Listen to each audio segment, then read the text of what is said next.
नमस्कार, माझं नाव सचिन भाकरे. मी रियाज मध्यडेटमध्ये आरोग्य सल्लागार म्हणून काम करतो. आम्ही आलेलो आहोत चक कोसंबी या ठिकाणी, तालुका पोंभुर्णा, जिल्हा चंद्रपूर. ताईला आपण लेडी लाईफ केअर आणि अमृत दिला होता. नेमकं तो कशासाठी दिला होता हे त्याच्यावर त्यांना काय रिझल्ट आला आपण त्यांच्याकडून ऐकून घेऊ. त्या तुमचं नाव सांगा पूर्ण. गावाचं नाव. नेमकं तुम्हाला त्रास कोणता होता? माझी पाळी साफ नव्हती, त्याच्यामुळे डोळे तयार होते. तर किती वर्षापासून त्रास होता? तरी 2-3 वर्ष झाले. दवाखाने केले का? किती दवाखाने केले अंदाजे?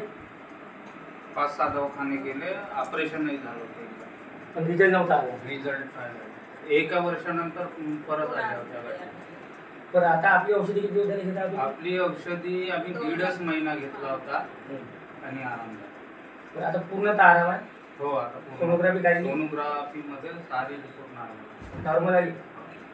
बघा मित्रांनो, आज आपल्या रियाज अमृत आणि लेडी लाईफ केअर या 2 औषधीमुळे ताईला जो गर्भाशयाच्या गाठीचा प्रॉब्लेम होता तो आणि पाळीचा जो प्रॉब्लेम होता पूर्णतः क्लिअर झालेला आहे. एवन त्याने सोनोग्राफी काढून सुद्धा त्याच्यावरती डिसिजन घेतला की नॉर्मल पद्धतीने पूर्ण रिपोर्ट पूर्ण नॉर्मल आली आहे. तरी माझी सर्वांना अशीच विनंती आहे की सर्वांनी आमचं रियाज अमृतचं एकदा तरी वापर करावं आणि स्वतःचं आरोग्य सुधारावं.